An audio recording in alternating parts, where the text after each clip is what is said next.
La epístola a los Romanos. La epístola a los Romanos es una de las cartas más profundas y teológicamente ricas del apóstol Pablo. Escrita hacia el año 57 después de Cristo, está dirigida a la comunidad cristiana en Roma, ofreciendo una exposición exhaustiva del Evangelio. Pablo se centra en la justificación por la fe, la gracia de Dios y la vida en el Espíritu, proporcionando una base doctrinal para la Iglesia universal.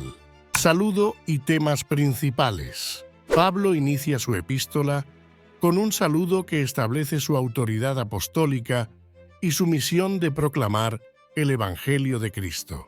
Desde el principio, introduce los temas clave de su carta: la justicia de Dios, la fe como medio de salvación y la inclusión de judíos y gentiles en el plan redentor de Dios. La condición humana ante Dios.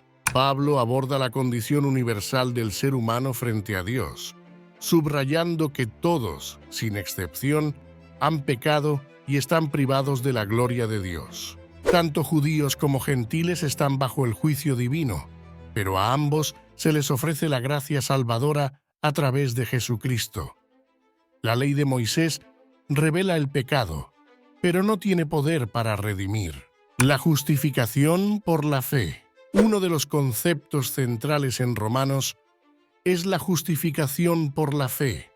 Pablo explica que la justicia de Dios se revela en el Evangelio y que los creyentes son justificados, es decir, declarados justos ante Dios, no por las obras de la ley, sino por la fe en Jesucristo, quien murió y resucitó para la justificación de muchos. El ejemplo de Abraham. Pablo utiliza a Abraham como ejemplo supremo de justificación por la fe, destacando que fue declarado justo antes de recibir la circuncisión simplemente por creer en Dios. Esto establece que la promesa de Dios trasciende la ley mosaica y está disponible para todos los que creen, independientemente de su herencia étnica o religiosa. Los frutos de la justificación. El apóstol Pablo expone los frutos de la justificación: paz con Dios, acceso a su gracia y la esperanza de la gloria futura. La justificación no solo trae reconciliación con Dios, sino también el don del Espíritu Santo, quien fortalece a los creyentes en medio de las tribulaciones, produciendo paciencia, carácter y una esperanza firme en la gloria de Dios. Adán y Cristo, dos representantes. Pablo establece un contraste entre Adán y Cristo como dos representantes de la humanidad. En Adán, todos mueren debido al pecado original. En Cristo, todos son hechos vivos. Cristo es presentado como el segundo Adán, cuya obediencia perfecta trae justicia y vida eterna a todos los que creen en él. La nueva vida en Cristo. Pablo profundiza en el significado de la nueva vida en Cristo, destacando que los creyentes están muertos al pecado pero vivos para Dios en Cristo Jesús. La unión con Cristo en su muerte y resurrección es el fundamento de la santificación, un proceso continuo de transformación y conformidad a la imagen de Cristo. La lucha interior con el pecado. En una reflexión profundamente personal, Pablo describe la lucha interna que enfrenta el creyente entre la carne y el espíritu. Aunque el creyente ha sido liberado del dominio del pecado, todavía experimenta una lucha diaria contra la naturaleza pecaminosa. Sin embargo, el poder del Espíritu Santo permite vivir una vida de victoria sobre el pecado. La vida en el Espíritu. Pablo contrasta la vida según la carne con la vida en el Espíritu.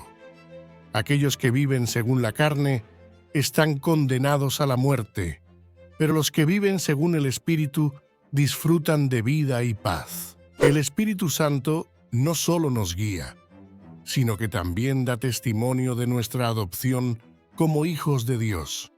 asegurándonos nuestra herencia eterna, la esperanza de la gloria futura.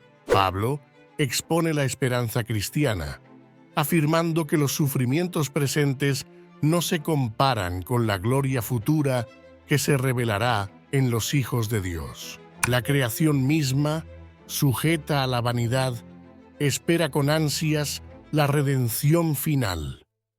Los creyentes, guiados por el Espíritu, esperan con paciencia la plena manifestación de su adopción como hijos de Dios y la redención de sus cuerpos. La soberanía de Dios en la salvación. Pablo aborda la soberanía de Dios en el plan de salvación, subrayando que Dios tiene misericordia de quien quiere y endurece a quien quiere.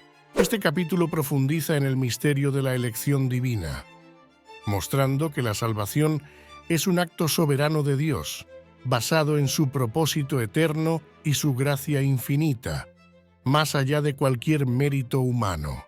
La inclusión de los gentiles. El apóstol explica cómo los gentiles, que no buscaban la justicia, la alcanzaron por la fe, mientras que Israel, buscando la justicia por la ley, no la obtuvo.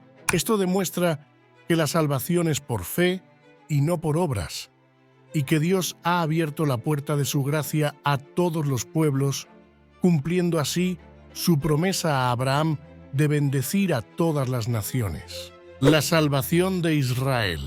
Pablo expresa su profundo anhelo por la salvación de Israel, afirmando que el rechazo temporal de Israel ha permitido la inclusión de los gentiles. Sin embargo, asegura que todo Israel será salvo, ya que Dios no ha desechado a su pueblo y mantiene un remanente fiel. El plan de Dios para Israel está lleno de esperanza y redención futura. La vida cristiana en práctica. En la segunda parte de la epístola, Pablo presenta instrucciones prácticas para la vida cristiana. Exhorta a los creyentes a ofrecerse a Dios como sacrificios vivos, a renovar su mente y a vivir en amor y humildad. También aborda la sumisión a las autoridades, recordando que todas las autoridades están establecidas por Dios, y el amor al prójimo como el cumplimiento de la ley. La relación entre los fuertes y los débiles. Pablo instruye sobre la convivencia entre los fuertes y los débiles en la fe. Anima a los fuertes a no despreciar a los débiles, y a los débiles a no juzgar a los fuertes. La unidad y el amor deben prevalecer en la comunidad, evitando que las diferencias en convicciones personales dividan a la Iglesia. La edificación mutua es esencial para el bienestar espiritual del cuerpo de Cristo. La misión de Pablo.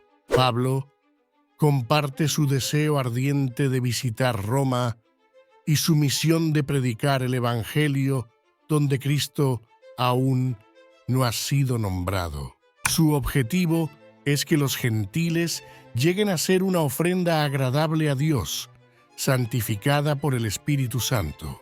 La pasión de Pablo por la misión global es evidente a lo largo de la carta, mostrando su compromiso con la expansión del Evangelio más allá de las fronteras judías. Saludos y despedida. La carta concluye con saludos personales a diversos miembros de la Iglesia en Roma, destacando la importancia de la comunidad y las relaciones en la vida cristiana.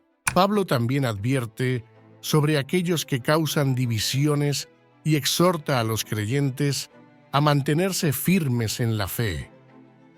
La despedida incluye un elogio a Dios por su sabiduría y soberanía en el plan de salvación. Conclusión. La epístola como fundamento doctrinal.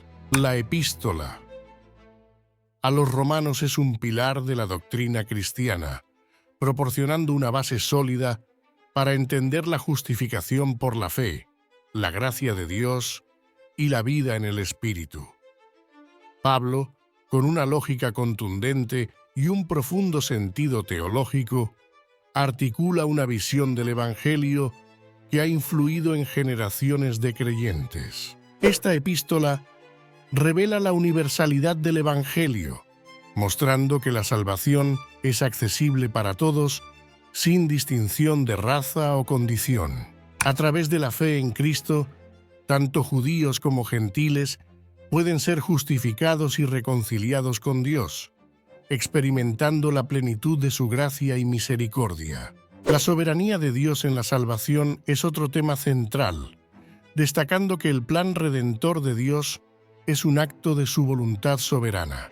Este enfoque resalta la dependencia total del creyente en la gracia divina y la seguridad de la salvación que proviene del amor incondicional de Dios. Finalmente, Romanos ofrece una visión práctica de la vida cristiana, llamando a los creyentes a vivir de acuerdo con la transformación que han experimentado en Cristo.